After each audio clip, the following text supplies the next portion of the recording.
Meeting of the Alabama Workforce and Wage Gap Task Force to order. I am very pleased and lucky to be serving as chair. I'm Melanie Bridgeforth, President and CEO of Women's Foundation of Alabama. And before we get started, I'm going to turn it over to Mary Ruth to call the roll. Just one reminder for all the members, when you do speak, if you can please grab a microphone. This is going live onto the website, but if you're speaking and you're not on the microphone, there'll be no sound. Because it is the video and audio is going out. So that's the only thing that please grab a microphone. So everyone can hear. Melanie Bridgeforth, Present. Jenna Besso, Here. Representative Clark, Here. Amanda Foster, Here. Kendra Key, Present. Representative Lover, Mike Polis, Here. Dr. Warwick, Here. Dr. Woodford, Representative Witt, Here. Dr. Yates, Here. and Dr. O'Connor. Present. We have a quorum. Thank you, Mary Ruth. And thanks to the audience. This is our first in-person meeting, so thank you for being here, and thank you for those of you viewing this virtually for being present. And I just have to take a moment of personal privilege and thank Representative Adeline Clark for all your leadership and work that led us to this place as a task force. So thank you, Ms. Clark. Thank you so much. It's my honor, and thank you and the Women's Foundation and all of the organizations that helped to make this happen. It took a village. It did take a village. And the village is continuing to work. So today's going to be messy. This will be the sausage making component of the work. We've had a wonderful opportunity to sort of sit back and to listen to subject matter experts, folks who are at the top of their field, whether it's issues around workforce, labor force, wage gap, childcare, and the like. And so today we begin to sort of dig in.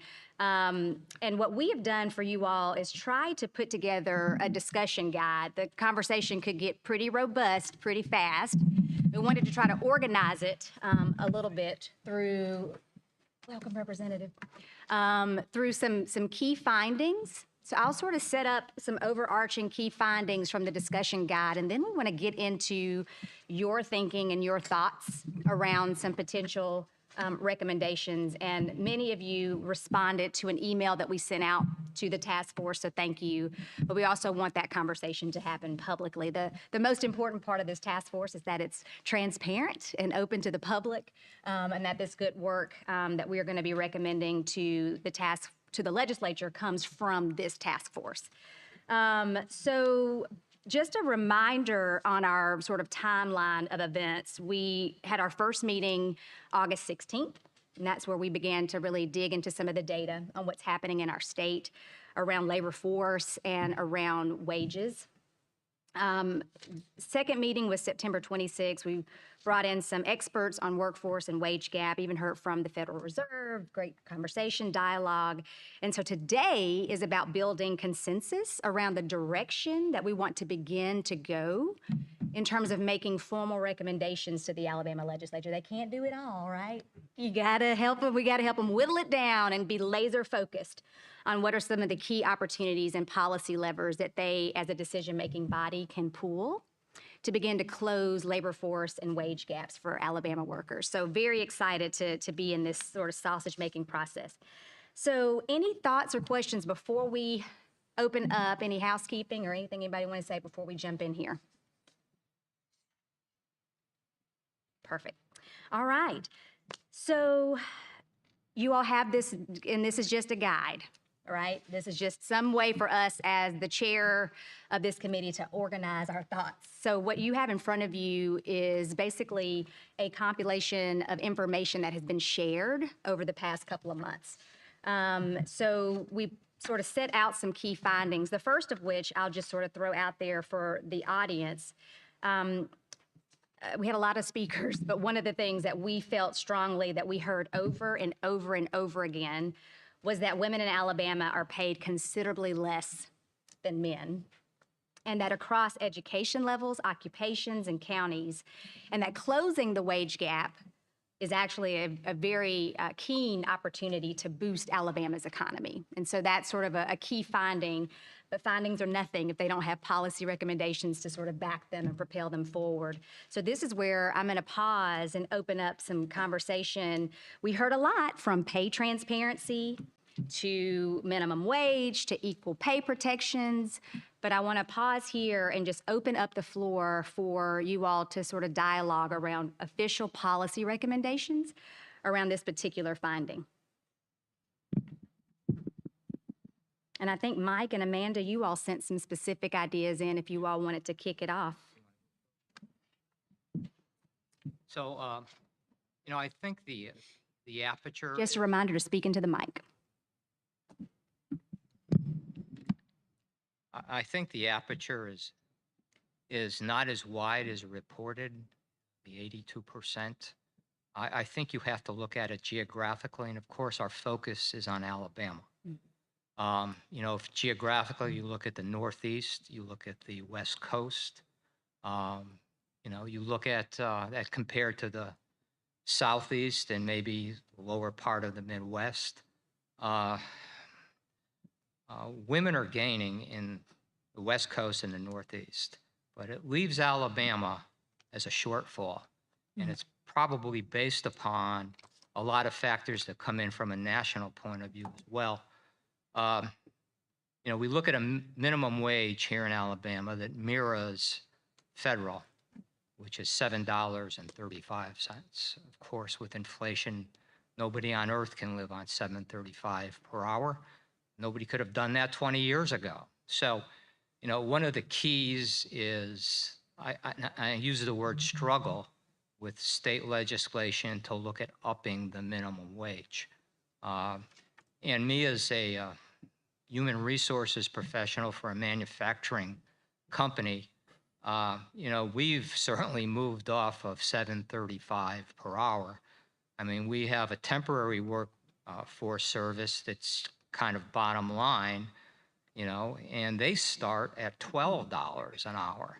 And then we get into our regular compensation plan. We get into the blue collar upskill that can make up to $30 an hour as a tool maker. Where does that put women?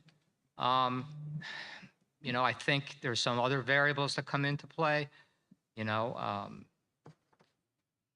Black women are probably 60%. Hispanic women are probably 50% of that number. In the Northeast, it's probably 90%. In the West Coast, it's probably closer to 95%. So what is the key and what are we looking to present? I mean, are we looking to upgrade professional women? That, of course, one of the things that we need to look at is education. We also have to look at the mommy years, because once an educated lady gets a job, they basically go off career track when they start a family, if they choose to. So that's another problem we have to grapple with. California has family paid leave. Northeast has family paid leave. Connecticut has family paid leave. Of course, we mirror federal, which is 12 weeks of unpaid leave within a 12-month period for family medical leave. So, these are some of the things that I just wanted to generally put some of the things that I look at and what I'm up against in my business when I have to go ahead and hire an upskill tool maker, or if I have to hire a CFO. And I'm proud to say that our company is probably over the 80% percentile. Our CFO is a woman. Our accounting manager is a woman. Our sales manager is a woman. So I'm thinking that we look at those things because diversity, inclusion are something that we need to look at. I mean, generations are changing. Me as a baby boomer, we don't think the same way as a Gen Z or a millennial think, but we have to pave the way for future women, for future minorities, so we can all amalgamate into one country where we'll be more productive. Thank you, Mike. You're welcome. Does anybody want to respond? Minimum wage, family paid leave, I hear that is on the table for discussion, and then we'll keep going. Okay, Amanda? Mike, it's interesting you bring up the mommy years because that was one of the reasons why I'm here. When I was invited, was nominated by AAUW to serve on the task force, as a woman in the financial services industry, which is predominantly male dominated, by the way, as a certified financial planner. When I had my son 16 years ago, I had to take a little bit of time, right, to focus on him and focus on rearing him and keeping my household together. And so my career took a back seat for a good 7 or 8 years. So as a 52-year-old woman in this industry, I should be well set in terms of how, being in this financial services industry, which everyone I think would agree is probably fairly lucrative for most people who stay with it for 30 years. But, despite the fact that I've been in it for, 25 to 30 years now, having taken that time off, it does a number on you in terms of where you are in your career path. So it's very poignant that you bring that up, and I totally agree. Interestingly, the things that keyed in with me when I was reading through the resources, I took special note of the SHRM resources and tools, HR topics, global pages, Japan gender wage gap. And I know that may sound odd. Why would I key in on Japan gender wage gap? But I thought what they came up with in terms of a solution for their wage gap, which is companies with 300 or more employees must disclose the gender pay gap stats on their company website and in securities filings. So they're using, I guess, a stick called shame, that if you have a huge wage gap, that, you have to advertise that as, this is something that you are allowing to happen in your company. And that could carry with it a bit of a stigma, and women would women would certainly search for a company that didn't have a wage gap. So naturally sort of fixing it on its own by making it a bigger, a more, what's the word I'm looking for? Making it more obvious to the outside looking in. So number 2 was disallow seeking salary history from job applicants when we discussed that on our call. The resource was from the nwlc.org.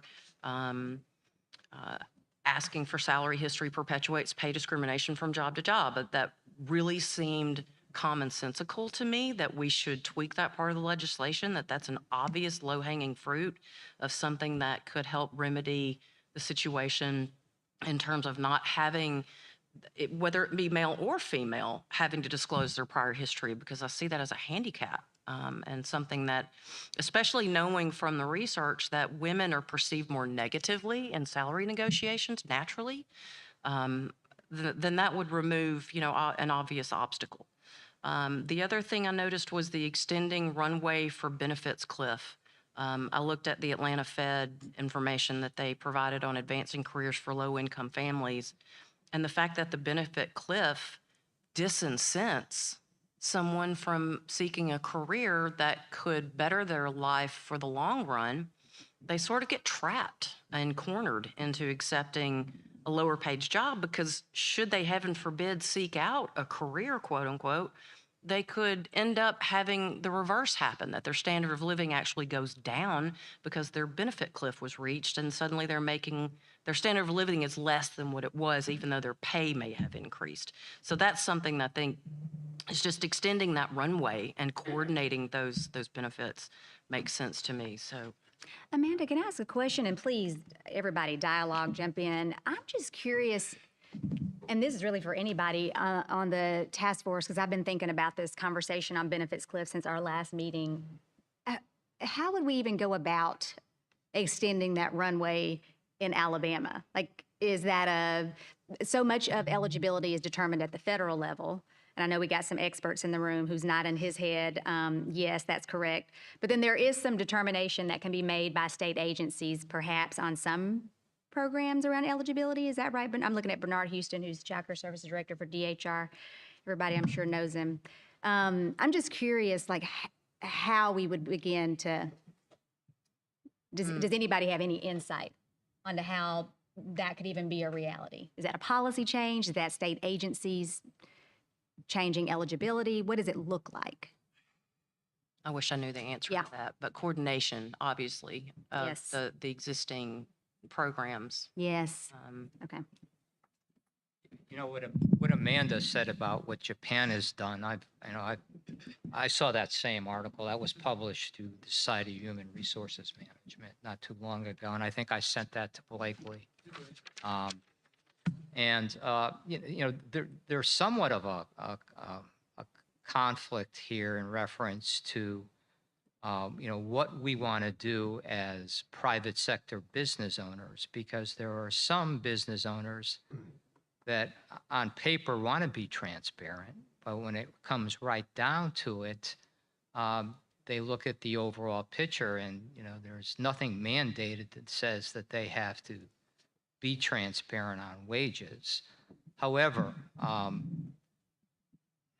I know when I post a position on one of the major job engines, I always post the rate because I think it's fair for everybody to have that rate, regardless of what the position is. And I've taken a page out of Clark Figures when it was passed in 2019, as Jenna well knows. I restructured my employment application. Before, it was state your last salary, in a chronological work history, okay? So I deleted that from my employment application because I wanted to be compliant with the state of Alabama and 13 or 14 other states that have done the same thing. So is that good? Is that bad?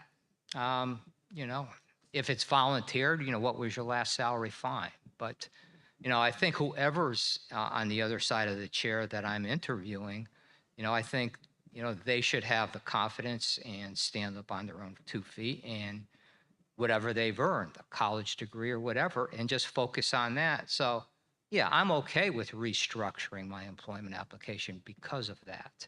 But there is some in the private sector, a lot of owners or large manufacturing probably more would tend to be transparent than smaller private sector businesses. Oh, great, Jenna. I was just about to say, I'm going to punt to Jenna. Jenna Bedsole. Thank you for allowing me Yes. to serve on this committee. I'm going to suggest something that's not in the papers and frankly is not in the statutes that other states have passed. I'm going to take a page of what the law has created in terms of sexual harassment.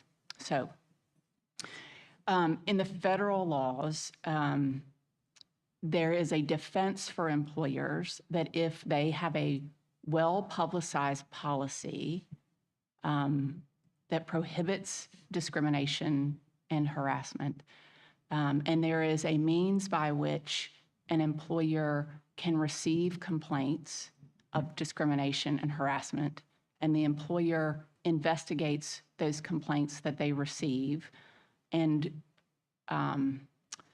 have some sort of remedial action if it's required or some counseling following, that there's a defense for employers when a case for sexual harassment has been brought. And the courts have supported that mechanism, and they have said that the courts don't want to be the super personnel department of all employers. So creatively thinking, one thing that we could do is have a defense to an Equal Pay Act that indicates if you are an employer and have conducted your own outside independent Pay Act audit, that you potentially could have a defense so that it puts the policing on the particular employers to do right. While we have a cause of action under the Clark Figures Act, perhaps there is a defense for employers who want to do right. And, when I get the calls from clients who believe that there may be an Equal Pay Act issue, a lot of times it's unintentional. So for the example, and I used this in my talk when I spoke at SHRM, for example, you have the market says that a particular position should be paid $50,000, but you've had a long-term woman in the same position and who has done a good job and received those equal 3% increases over time. So when you hire somebody at the market rate of 50,000, the woman who's been in that job for 5 years and is making 45, there's a pay disparity. And how do you get that person up? If you are an employer and conduct an Equal Pay Act audit, hopefully you catch that earlier than when somebody has to bring it to your attention. So I just offer that as a potential solution, whether we codify it or if it's in some, recommendations. But litigation is expensive. I know that every time a client hires me to litigate a case, it's $1 that they don't put to their bottom line. So if we can encourage employers to discover these problems before they become expensive litigation, it can be helpful for, frankly, everybody. Jenna, can you speak to, because I'm thinking about sort of, as these recommendations are coming to the legislature, I'm trying to think of what would be a legislative role. Would it be to incentivize tax credit? Like what makes them want to do the audit? Well, so in the Clark Figures Act, there are damages provisions. So an employer can be assessed damages based upon if they have a violation. Maybe it's a good faith defense. So that a good faith defense, if an employer is sued, is I relied on this independent audit that was conducted within the last 6 months, 1 year to this case. It's an affirmative defense that an employer would have to that particular cause of action. One thing too that Mike mentioned, Alabama's law is a little bit different. There is a little bit of a difference in our Equal Pay Act than other states. So our Equal Pay Act puts the onus on the employee, it protects the employee from disclosing their prior pay history.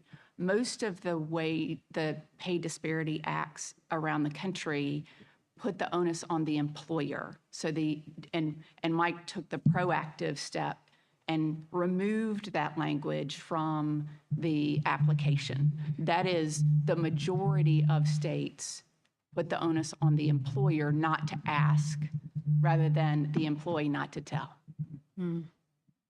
So that is a tweak that we could recommend, is that instead of, while we want to protect from retaliation, the onus would be on the employer not to even put it on the application, for the opportunity for employees to say, I'm not going to fill in that. Usually it's a box. I'm not going to fill in that blank, or I'm not going to fill in that box. So then a tweak to the existing Clark Figures equal pay statute. Right, Jenna?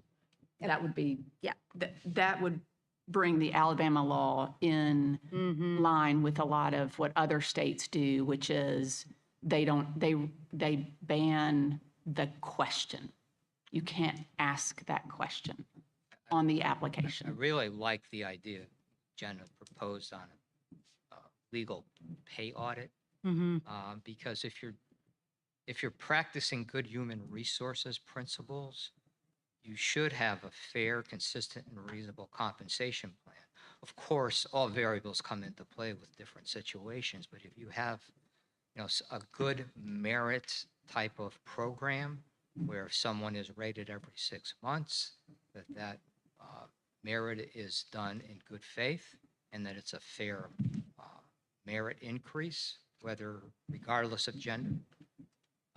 Also, I think that seniority does come into play. Like she mentioned, the accountant who's toiled for X number of years and got 3%.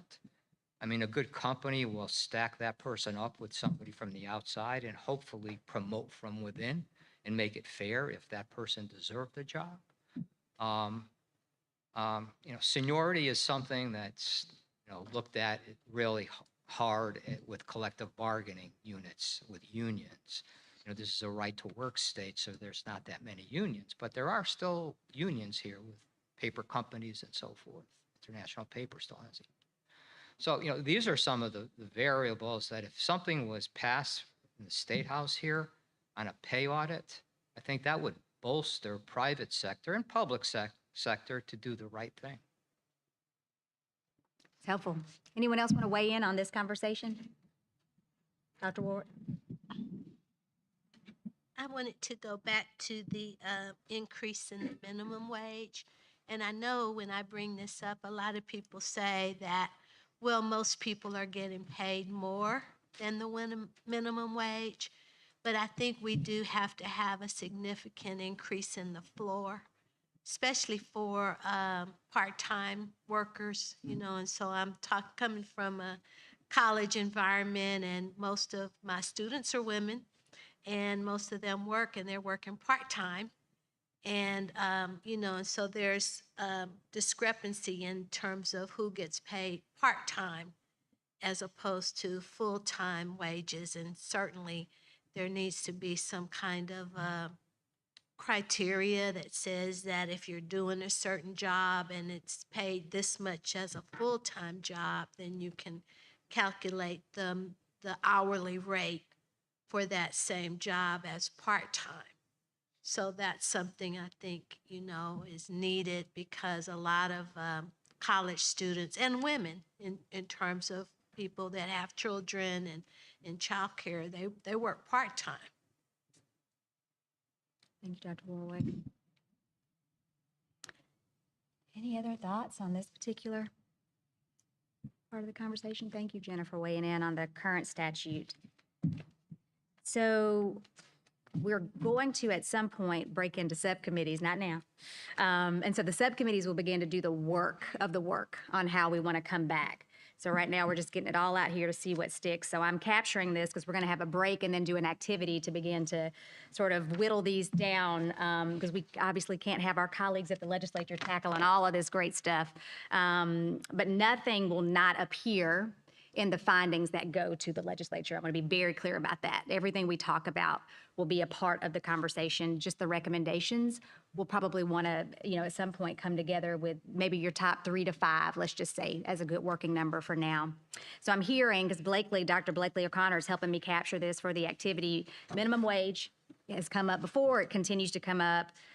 Paid family leave has been added to this conversation today, banning the salary question. I've heard 3 of you say that, and I see lots of heads nodding profusely both here and in the audience. And then Jenna adding this idea of a defense to the equal pay statute, some sort of, whether it's an incentive, but, working with companies or supporting companies who do an audit on their equal pay. So that's what I'm hearing bubble up. And I'm presiding, so I'm not giving a lot of feedback, but I would just want to also double click on this idea of banning the salary question based on the research that we've done and the landscape of what's happened across the country. That is one surefire way to begin to reduce and close and narrow the wage gap for women. So very interested in that. And I think when we do that for women, we do it for everybody. And that's the power of policy. So thank you for that. Well, we're going to... Madam Chair? Yes. And you probably mentioned this and it went right over my head, but pay transparency, I know that Mike mentioned that. I think Amanda mentioned it earlier. Okay. Was that on your list? It was on my list, but I didn't say that just then, did I, Representative? Pay transparency. Thank you. Yes, ma'am. I'm seeing 3 things that could go into that statute, but I'll just reserve that for the subcommittee work. I'd like to ask Yeah. Jenna a question because I just bet she's watching. I think there was a fear that there was just going to be just a slew of lawsuits that were going to be filed as a result of Clark figures. And I haven't called around lately to ask. I was monitoring for a while. I don't know of a single case that has been filed. Do you? I do not know of one case that has been filed. Thank you. I figured you would check it. And that actually is a great segue into the second finding, and some of the conversation on the first finding may have addressed what I'm about to leverage, but that was a part of the conversation, just how we are focused on the underutilization of the Clark Figures Equal Pay Act. We said even when we were advocating that there would probably not be this influx of lawsuits, and it turns out that we were in fact accurate on that projection. Yes. But we did want to leverage it because we are working from a place of strength in Alabama, that we actually have a statute on the books, thanks to the members of the legislature that are sitting beside me for making that happen. So did want to pause here because that is a finding based on the conversation, to see if there are any additional recommendations. And Amanda, I think you had one here as well, but it may have been addressed in the first recommendation as well, banning the salary history, strengthening the Clark Figures Equal Pay statute. So taking it to the next level. Anything else, anybody else want to add to that conversation, to the existing statute that we should entertain in terms of recommendations to the legislature? I just wanted to add real quickly to what Jenna brought up in terms of giving employers a defense, because, as Mike states, I think most employers want to do the right thing. Absolutely. Sometimes the legislation and the rules and regs surrounding it make it difficult for them to do that. And I'm coming from a place of working with employers to install and implement and then provide compliance support for retirement plans. ERISA was a massive piece of legislation. IRS, Department of Labor, SEC. I mean, so many people's hands get into that legislation, and it makes it difficult for employers to know, whether or not they've got a responsibility on a lot of different levels. And so there's so many people who have to get involved in that to keep them from going astray. But one of the things that I think was very common sense that was put forth was the Department of Labor allows employers to self-report if they find out that they have in fact discriminated, if they've failed to send in deferrals on time. They do give them a safe harbor and a relief if they find it first. So the auditing, to me, makes a whole lot of sense. Just allowing them an opportunity to do right and do good, as opposed to just misadvertently, accidentally step into a bad thing. Very helpful. And the power of technology. Kelly Wolford, who is not able to be here today, sent an email and is basically saying the same thing that we are saying in this part of the conversation, but really wanting to leverage banning the salary question that has come up multiple times. She also wanted to weigh in on the benefits cliff. And then the last thing that we haven't gotten to yet, which is childcare, which we'll get to, so don't you worry about that. But I just wanted to be sure that Dr. Woodford's voice was heard in this conversation as well. Thank you for that, Amanda. Well, if nothing else, we're going to move on to finding 3.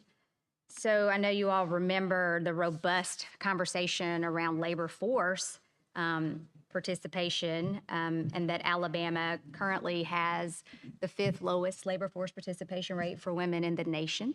And so we began to really think through, for those in the audience, what are ways that we can begin to remove barriers through policy change?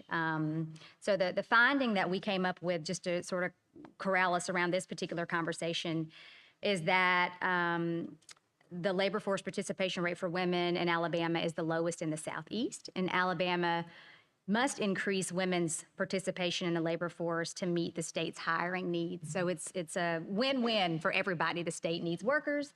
Women want to be in careers and job opportunities, so it's a win-win. And a couple of things came up during this conversation around upskilling, reskilling, investing in education and training. The pay gap came up as a part of this conversation as well. So I just want to sort of, stop here on the finding 3 and see if those want to weigh in on labor force participation specifically, and any recommendations that have come to mind for the legislature to consider.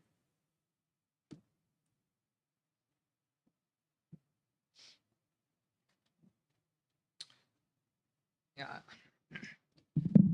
I think we have our work cut out for us because, we're just coming off of a pandemic.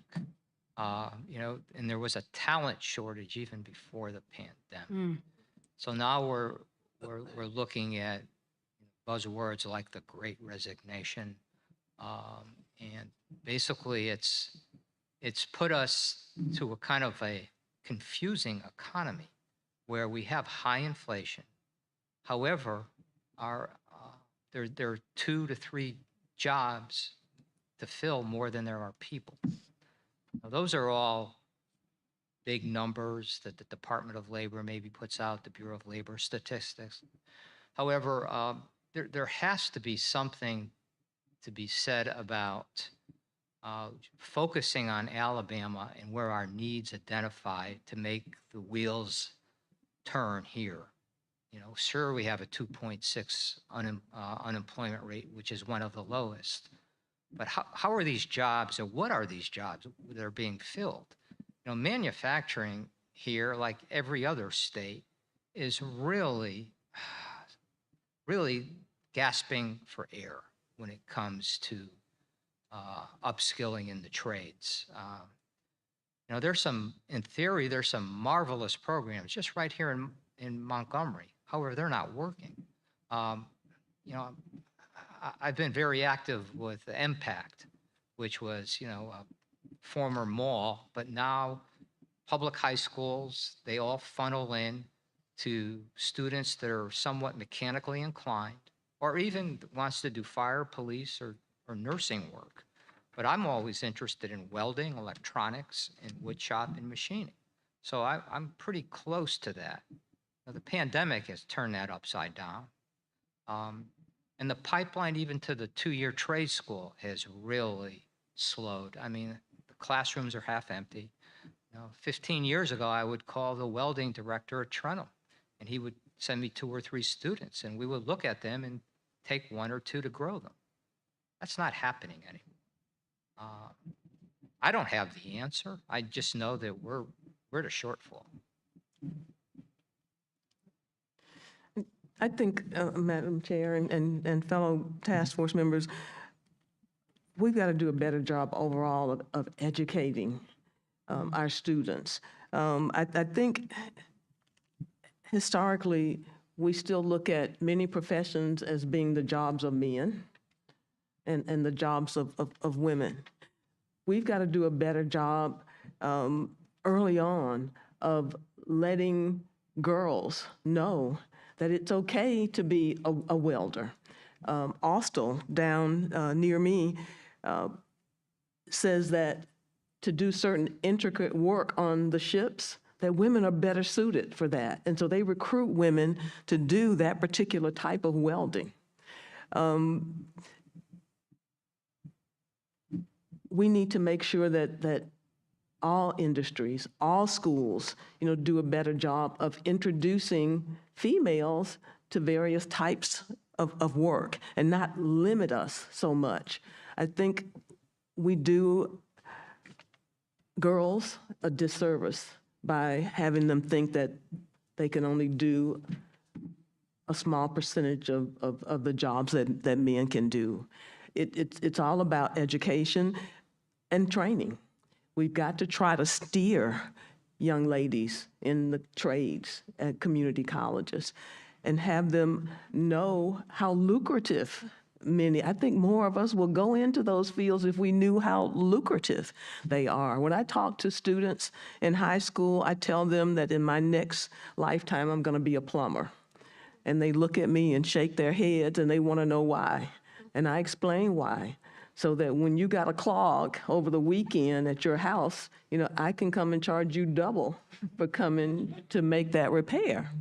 And that also, you know, you start out early in your career working for someone else, but you might end up owning a plumbing company.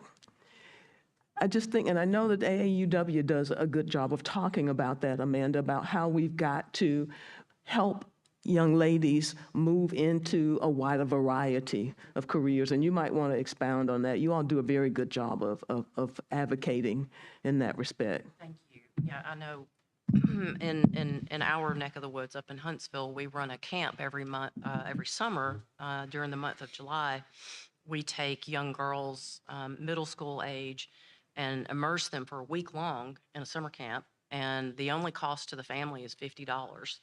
And if that can't be come up with, then we find a way, to pay that. So we have 65 girls from all over the state that come up and participate in this camp. And it's really about revealing to them, like you said, if we knew how much money there was, how lucrative it is, what a wonderful career track it might be to be even in a trade versus something that requires $100,000 to get educated in, which is really what we're looking at these days. I'm Yes. sure the university women could probably speak to that. That it's a long time before you actually recoup what you spent to get educated, whereas with the trades, it's better. So we spend that week just really trying to educate these middle school age girls and like you said, steer them. So that is a big focus of AAUW. Amanda, how is that happening? So you said 60 girls up in one part of the state. How does that happen, or could that happen at scale? Is that Department of Ed? Like, how would that happen on a bigger level? Well, I can explain how we go about getting the candidates, right? So they have to be nominated by their teachers. We reach out to the various schools in the area. We send information. We ask our centers of influence, our contacts, hey, please, forward along this application to the school so that we can have applicants to come in, and then we interview them. We don't accept just everybody. If you're a child that comes from a dually educated household where both parents are engineers, we don't want that kid. They're getting the steering, they're getting the education. We want the kid Yes. who's down in Talladega, who might have a single parent household, who might not, their parent might not have any sort of education at all. So we're trying to bring in the people who aren't exposed to take that to another level, expand that. Bless you. To expand that at a greater national level or even a statewide level. Gosh, I don't know. I love the grassroots feeling of how we go about doing it, but to expand that to a national level and make that sort of more mainstream, I don't know. I wish I knew. But that's something we definitely could look into in our subcommittee work Right. around thinking about whether that's girls in STEM, but anything that's addressing occupational segregation, Yes. particularly with young girls, which is what I'm hearing the task force, or at least some folks on the task force say is an opportunity. That's helpful. Amanda's got my wheels turning. Pre-COVID, we'd done a lot of work in Birmingham with Linda Mays and a former broadcaster in Birmingham who runs an annual conference for women. And one of the programs that we get the most interest in that I'm recognizing that we need to do more of is encouraging women and girls to consider entrepreneurship. And so we have a large entrepreneurship focus in the School of Business, and that and just like plumbing and welding and the trades, we don't do enough to encourage women and girls to consider entrepreneurship. Dr. Warwick mentioned that in her institution, they have more women than men. We're fairly even, but when I talk to our female students, I do get this sense that they already perceive a ceiling, our female students. And so I think doing something like Amanda's doing in Huntsville to encourage women and girls to consider entrepreneurship would be fabulous. We have no shortage of young women in the Birmingham area who are interested in those types of programs when we're able to offer them. So again, got my wheels turning. I think that's something that we can certainly contribute to the conversation. I'd like to add. I understand that the state has an apprenticeship credit, and I'm wondering whether the subcommittee that looks into this workforce participation area evaluates, how the apprenticeship credit is used and whether there's a way to incent its use to encourage women to move into different professions. Thank you for that, Kendra. I can speak to that based on, I just had a state audit for my apprenticeship program. Um, And it's, based on the talent shortage. We concluded the audit 2 weeks ago, the state. You wind the clock back 3 years ago, there wasn't a state overseer for apprenticeship programs. We were governed by the Department of Labor from Washington. We have tool makers, machinists who earn their journeyman papers after a 5-year program. It's sanctioned by the Department of Labor. And we find that our upskilled tool makers and machinists all holding that journeyman license are down to almost nothing. I only can speak for manufacturing. What she said about apprenticeships hold true for nursing, for everything, okay? But as far as manufacturing goes, I have one pattern maker left, and he's about to move. He's going to relocate out of the state. And I am right now looking for, I'm advertised on Indeed and on some boutique search engines, and I've also retained the services of recruiters, 2 national and 1 state. We have all this machinery. We've revamped our machinery. We don't have the people to grow to put in those apprenticeship programs. What we're doing now is paperwork. I went through a state audit and I have no one. So basically it's paperwork, it's red tape. I'm not saying the state audit it's good. However, at the end of the day, I don't have anything tangible. I don't have employees, skilled employees. I have 2 or 3 machinists. They're not ready yet. They're not ready. They're a couple years away. We will fill those positions, okay? But they're all male, okay? We don't have a welding apprenticeship. We don't need one, but I think I mentioned in one of the meetings, I have 2 people in our fabrication that are females, and they're great. They keep up with the guys as far as productivity. They're fantastic. Wish I had more. But the apprenticeship is something that should be looked at overall. I mean, I'm greedy. I'm talking manufacturing, but it holds true for other types of careers as well. Dr. Gates? Well, I was just wondering, Mike, is there a possibility of collaborating with the community colleges where they're training the workers for those specific trades, and the employers are engaged with those institutions so that they can hire those students as soon as they finish the training? Dr. Yates, we have tried that avenue. So, I mean, Why doesn't it work? so Impact, right down the hill from Trenum, they don't talk to each other. Sorry to say. Yeah. I don't know what Trenum is probably on some state or federal money that they get. Montgomery Public School System survives on their own. There is definitely a disconnect. I only can speak to what I've witnessed. Sure, we travel. We go to different trade schools and try to find potential candidates. At Trenum, one of the graduations last year, there were recruiters sitting, but there was nobody to recruit hardly. The cream of the crop, they were gone. We just, again, the pipeline is dried. There's more jobs than there are people. In my particular case, I don't have any upskilled people or people with the potential to be upskilled people to make $30 an hour. It's not there. So it's not a lack of collaboration, it's that the people just aren't in the pipeline? That's my assessment.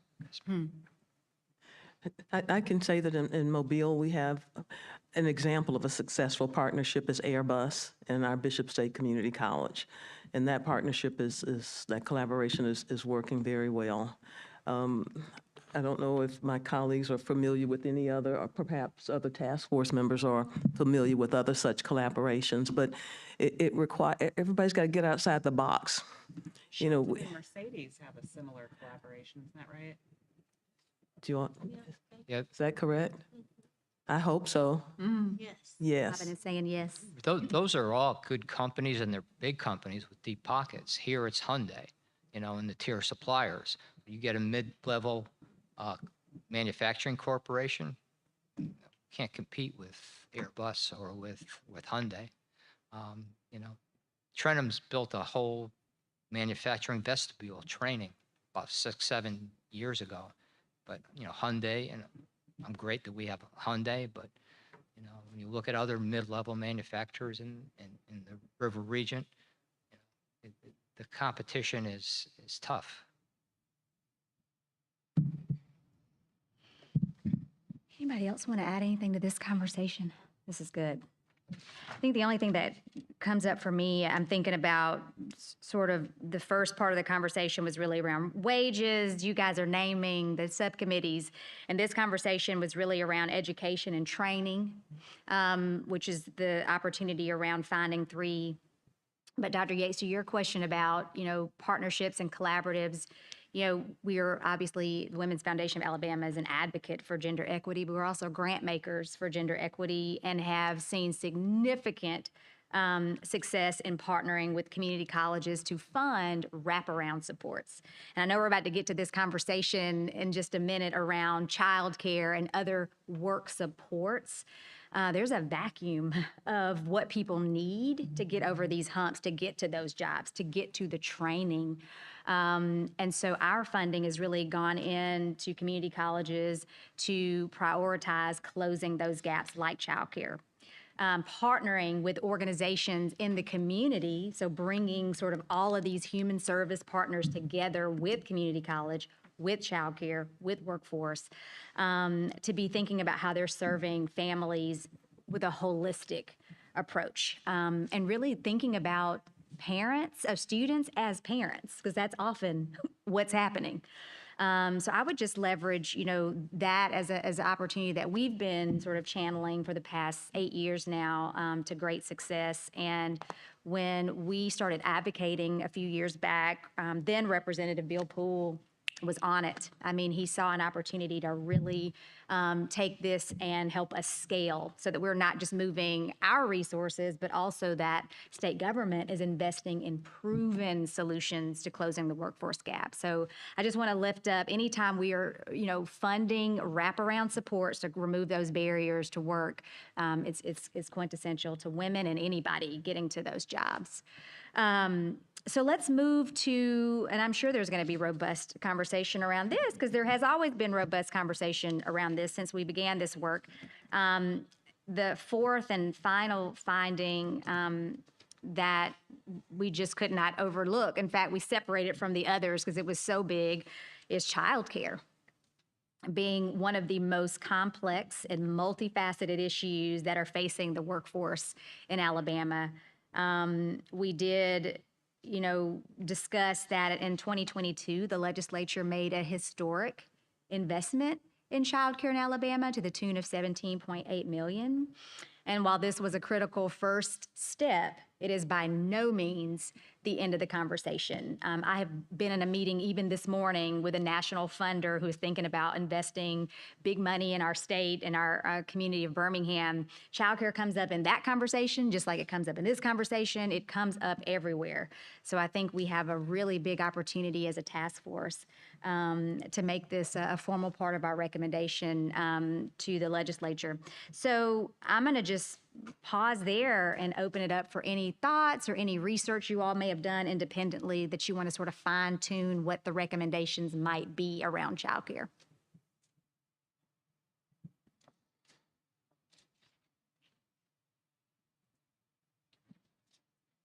Well, we definitely need it.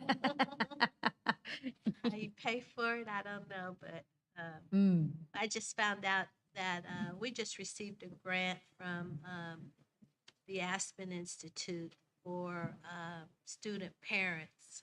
Nice. We have 110 student parents still. Wow. And I didn't know it. I didn't know we had that many. I know we have a significant number, but we're talking about traditional undergrads primarily, our parents. So, and we're small. We only have 800 students. So it's a big, number for us with that type of population. And it's certainly a challenge to keep students in school if you're a parent, And so that's where, retention, certainly the cost, everything, is added to that parent, and both either the female parent or the male parent. We have both. And certainly, it's a huge challenge. Absolutely. And so, Dr. Warwick, how does the grant from Aspen, how does it help? Does it provide? So we're studying. We just got it, and so it will provide us, enable us to do surveys to find out what are those services that are needed, and help us provide some of those wraparound services. A lot of times it could be transportation. I know is a huge issue for our population because most of them don't have cars, and the public transportation in Tuscaloosa is pretty spotty. So it's difficult for people to get to work, and get children to childcare, and then get to work or get to school as well. I have a couple of thoughts on this topic. Thank you. So one, I understand that the legislature is going to need to make some decisions around federal dollars that are coming into the state in fairly short order.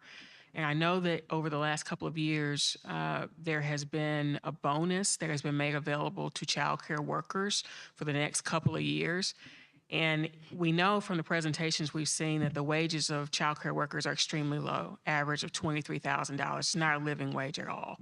And so I would encourage the legislature to consider in a subcommittee to really dig into this around how could we use some of the money that we're getting from the federal government to continue to offset the wages that the child care worker population will be able to earn at some point in the future. Additionally, in Maryland, I've seen that they were successfully able to create a child care capital support revolving loan fund. And this fund created a $25 million fund available to child care providers participating in a scholarship program. The loans would be available at no interest and could be used for expansion, new construction, and acquisition, and renovations of child care facilities. And I know that it would be very helpful to our child care ecosystem. We have a small project in Birmingham that's a pilot for home-based child care centers. And we know through that effort that to start up a home-based child care center, you generally need between $10,000 and $15,000. Obviously, that's the lowest entry point for someone that wants to start a child care center. Obviously, a brick and mortar facility would cost more, but any support that the state could provide to offset the cost of starting up new child care would certainly be helpful. I see in the document that we were provided today that someone recommended incentivizing employer-sponsored child care using tax credits aimed at employers. I certainly emphasize that and think that would be extremely helpful, and would add to that recommendation that it could be helpful if we could incentivize the employers to contribute to a fund that could then be tapped into by child care workers to offset the wages. I'm gravely concerned about the wages of the child care professionals. And so if there is a way for employers to really step into their role of helping this ecosystem by contributing, getting some type of credit for it, I think it can help us recruit higher quality or just high quality in general employees to child care centers, and also incentivize the creation of new child care centers and encourage new people to enter the profession, which we definitely need. That is helpful. Kendra, that Maryland, you said Maryland, right? That's correct. Is that, do you have a dollar amount? How much was that revolving loan fund? Do you know? $25 million.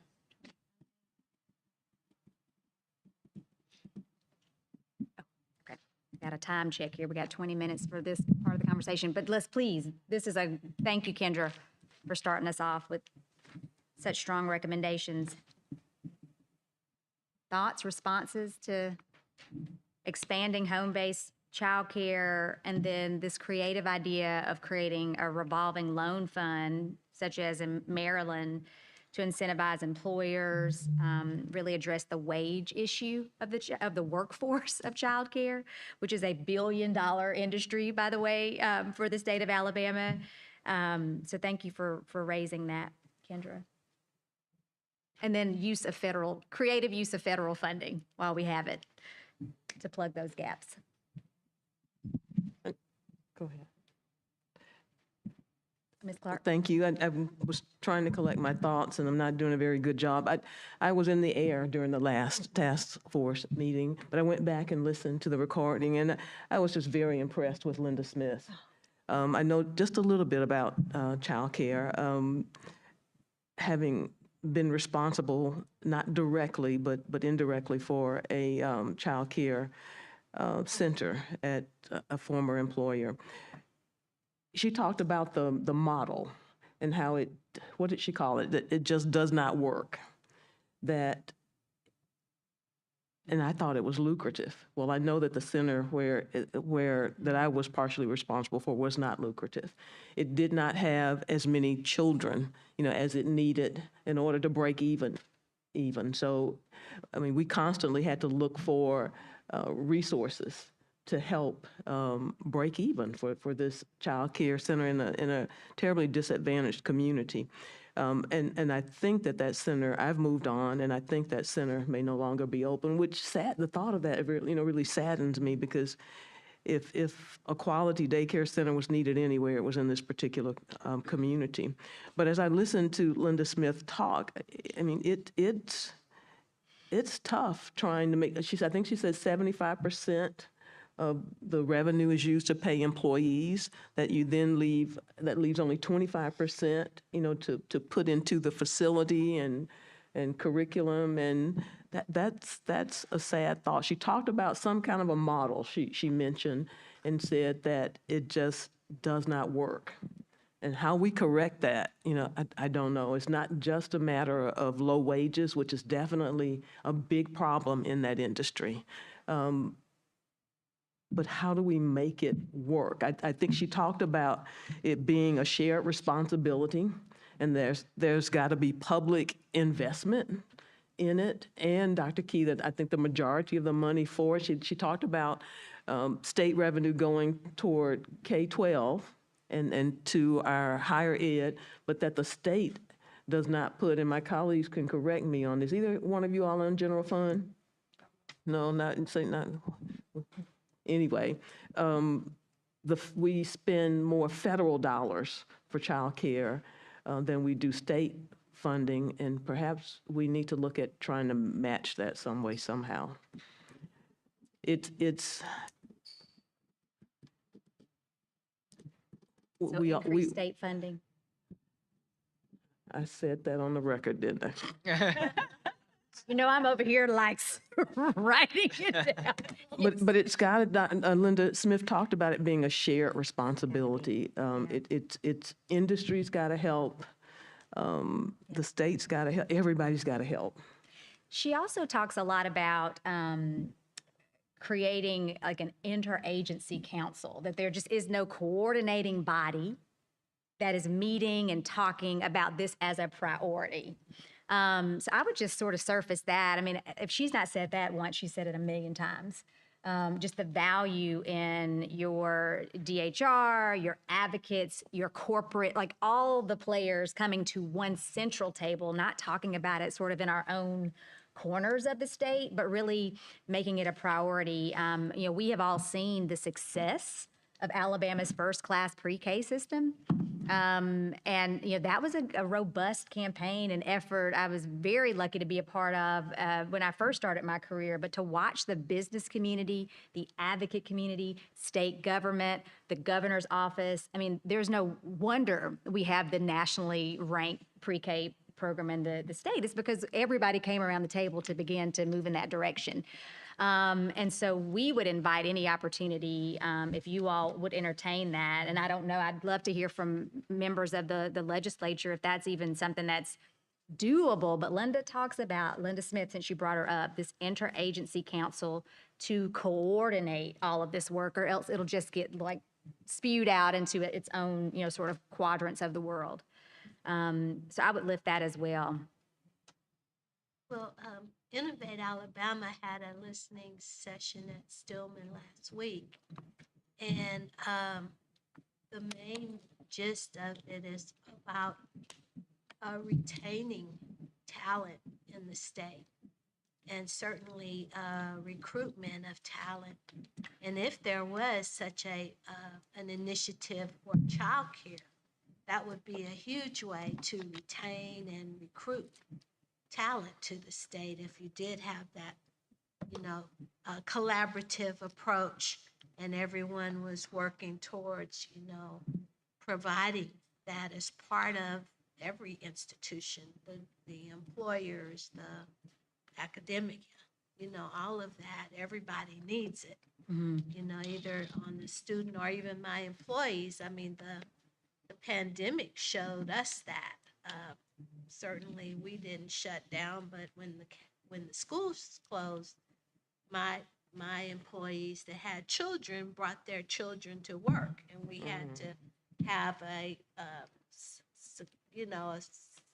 separate area so that they could do that. So those that had to come to work or had to serve could have childcare, somewhere to leave their kids supervised. Yeah. So, I mean, we had to adapt and be flexible because we had to address, they had to still work and we wanted them to keep their jobs, which is really important. But it's a huge issue.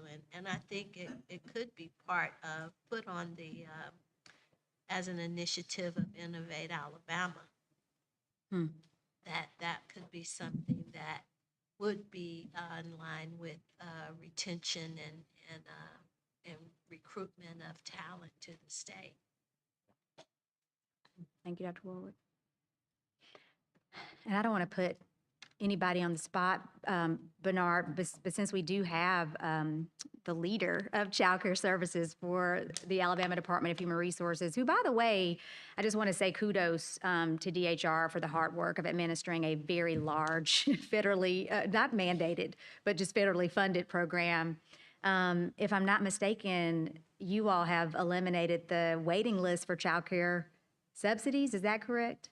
Yep. So there are like these huge wins happening throughout our state. I do want to sort of celebrate because we have a system that is actually working in some areas, maybe not all, but that is huge. When I started this work, that list was long. And so kudos to you all for the work. But I wanted to, if you have anything you want to share or say to the committee, there will be other moments, by the way, but I just wanted to open the floor for you as well.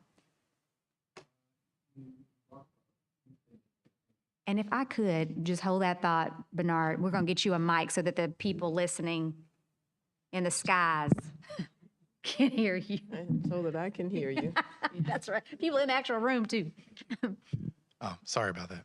You mentioned a few things that I think we can certainly talk about in your smaller breakouts, because I think there are a number of opportunities that we have to address some of those things. And I think there are some pretty nice wins that we can get and some low-hanging fruit based on some of the things you've discussed. Very good. That's exciting to hear. We're going to definitely include you in those conversations. And Bernard, not today, but in those conversations, if you could tell, you can go ahead and get that mirror. This is rhetorical. If you could help us, one thing I think would be helpful for the task force is to understand from where you all sit, like what is the gap? And if we were to, begin to make recommendations around funding and what that would look like, what is that number even look like? One of the things our team will be doing soon is, traveling out to Detroit, who, has built a public-private partnership to address childcare. So we're just trying to really learn as much as we can about how other states, other communities have done this, not just with government funding, but also with all the multi-sectors, which is what Linda Smith talked a lot about. So I just would ask, that's one question that I have, and I'm sure others have, is what is that dollar amount to close the gap in childcare? That would be helpful when we begin to convene the subcommittee. I'd like to ask Bernard, so how did you get rid of that waiting list? Because back when I was working with that daycare, that was a huge issue. As Melody said, I've watched, that there were families that needed the subsidy and could not get it. How did, you got a magic wand? What happened? And one of the things that Linda Smith said, to us was that, we need to be careful to quantify the need for childcare. Is that need as big today, as it was yesteryear? I don't know what the statistics are.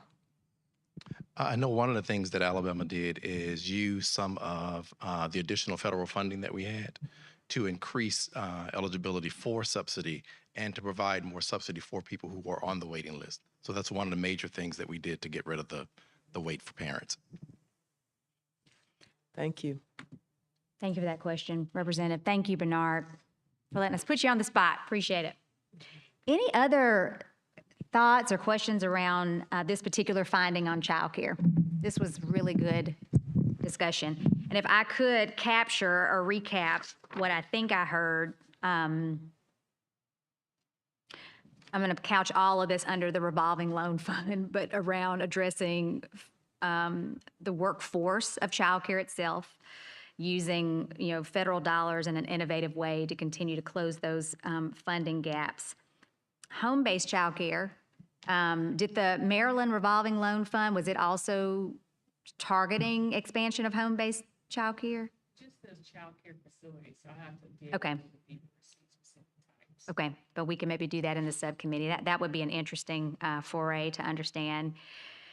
And then just thinking about what is that dollar amount that we might need if we were to go to our colleagues in the legislature to talk about a more intentional and meaningful investment in the state's child care infrastructure, because it is an infrastructure, just like a road or a bridge.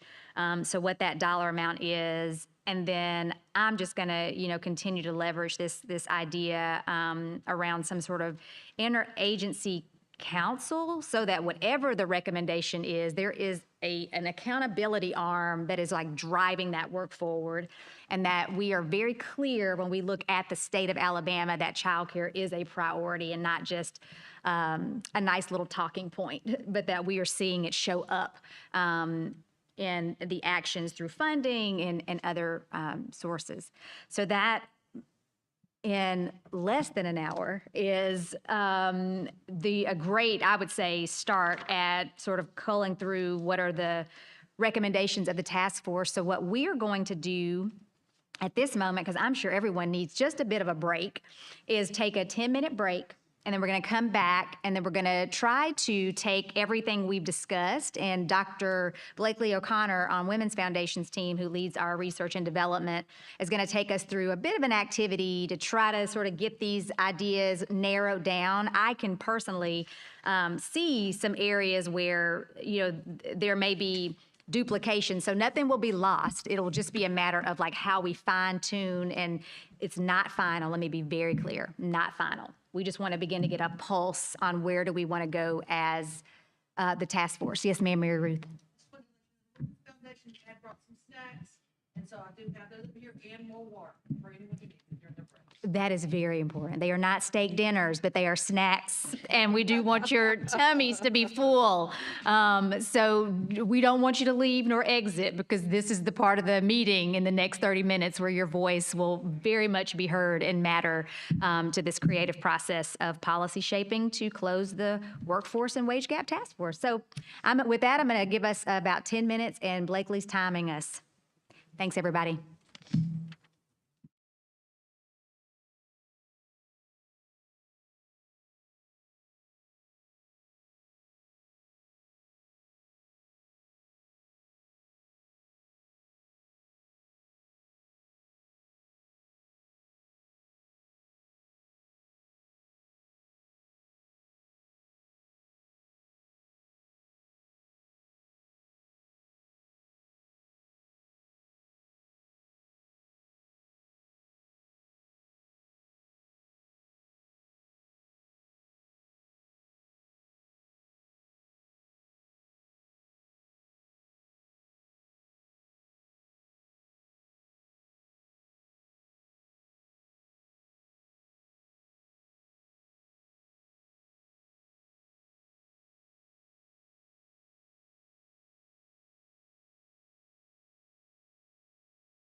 What of their income component is kicking off?